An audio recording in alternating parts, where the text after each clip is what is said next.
Merci beaucoup, en tout cas, de votre patience. Bien, Madame la Consul, Madame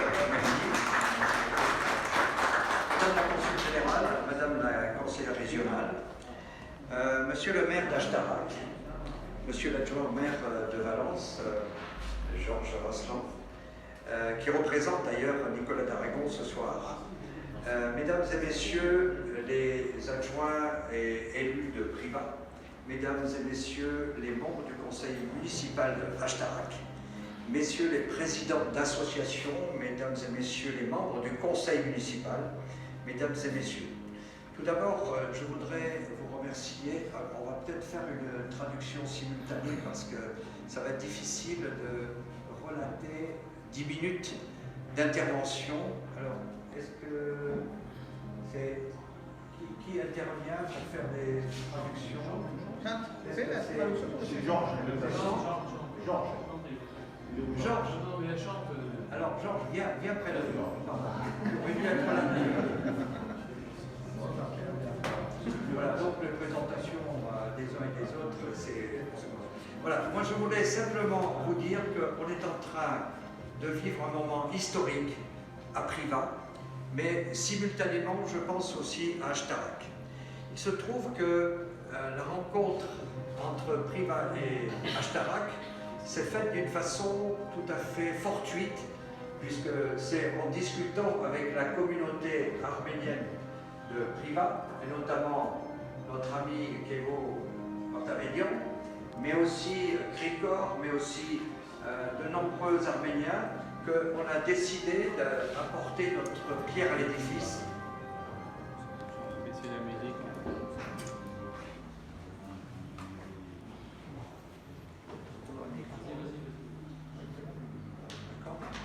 Et on a décidé, donc évidemment, grâce à la mairie de Valence, d'organiser une petite délégation en direction de l'Arménie.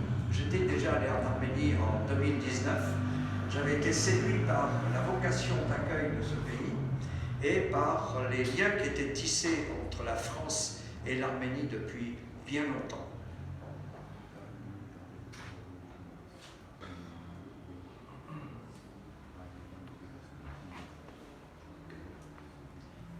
Au cours de cette première rencontre, donc, j'ai pu découvrir Idjevan, qui est la ville jumelle de Valence, où à Idjevan, on a aussi un certain nombre de ressources qui sont plaisantes, c'est-à-dire une cave à vin qui est absolument phénoménale, et puis des productions, et puis surtout un patrimoine architectural et historique et religieux qui sont mémorables.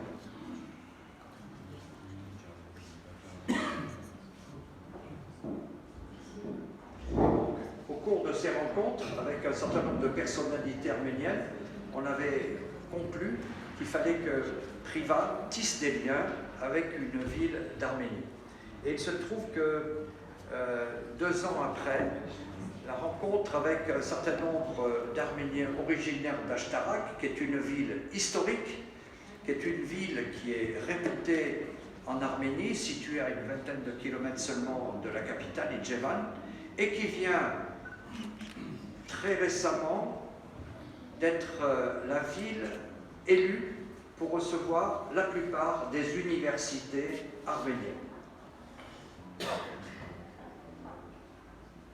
Donc bravo monsieur le maire et chers collègues d'avoir réussi cet exploit de canaliser la plupart des universités arméniennes en direction de la ville d'Ashtarack. Donc c'est un plus incontestable pour l'avenir de la ville d'Ashtarack.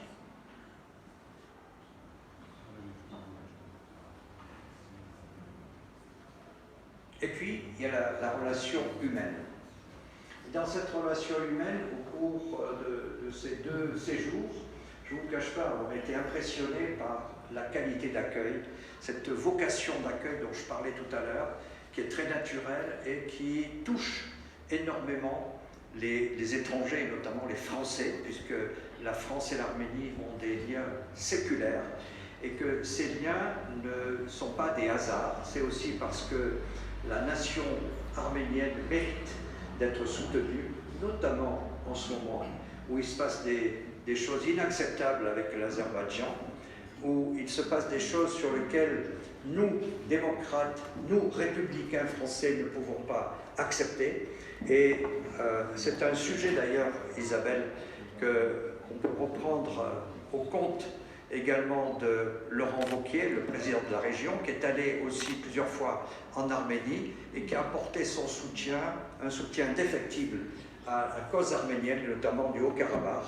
Et donc, bon nombre d'élus régionaux suivent évidemment cette thèse de Laurent Wauquiez, et avec le maire de Valence, avec le maire de Vienne, avec le maire de Dessine, il y a une volonté d'apporter un soutien tout aussi important de nos villes pour faire en sorte qu'on ait vraiment une permanence de soutien au cours des prochaines années.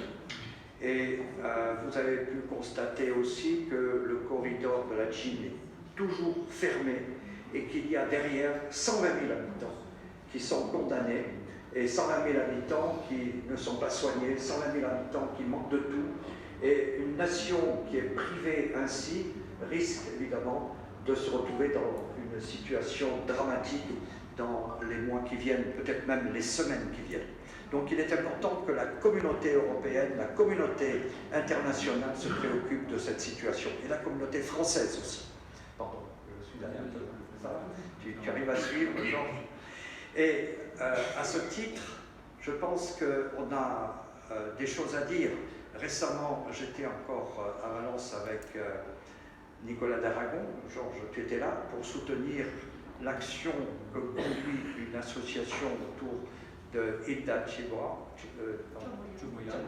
c'est ça, autour des prisonniers arméniens qui sont détenus d'une façon inacceptable par l'Azerbaïdjan, certains réduits à l'état d'esclaves, et ce sont des choses qui nous touchent et qui doivent être corrigées sur le plan humanitaire. Voilà. En dehors de cela, la relation avec Ashtarak. D'abord, Ashtarak est une ville qui ressemble un peu à Privas. Sur le plan géologique, on retrouve un peu les mêmes composantes géologiques, avec des ravins, avec des montagnes, avec une altitude qui est semblable, et avec un patrimoine, par contre, qui est exceptionnel, avec des églises qui sont remarquables, avec un environnement aussi qui a été préservé. Et je crois savoir que la municipalité de Ashtarak a l'intention de poursuivre dans ce sens-là, puisque les choses se sont inversées. Évidemment, à l'époque de l'Union soviétique, toutes les villes d'Arménie ou presque avaient des usines chimiques qui polluaient énormément à la fois l'air et le sol, et évidemment aussi les habitants. Et donc aujourd'hui, les choses là sont quasiment terminées. Et les efforts qui sont faits par l'État, bien sûr, mais aussi par les villes, par les régions ou par les départements, enfin tous les secteurs d'intervention sont visibles et remarquables aussi sur ce plan-là. Et donc on a envie d'apporter aussi notre contribution à ces efforts. Donc je voulais remercier Madame la directrice du centre hospitalier de Privas, Madame Taturier, qui est là ce soir, pour apporter aussi sa contribution aux efforts qu'on va faire en direction de l'hôpital d'Ashtarak. En Arménie, vous avez des médecins, de bons médecins, vous avez de bons soignants. C'est les infrastructures qui manquent. Et dans un pays qui est en guerre, qui est en difficulté avec les pays voisins, notamment l'Azerbaïdjan, je dirais même la Turquie, il est nécessaire d'avoir des outils pour soigner, des outils pour aider, des outils pour envisager l'avenir dans de meilleures conditions. Donc c'est la première action qu'on souhaite entamer en direction de Ashtarak.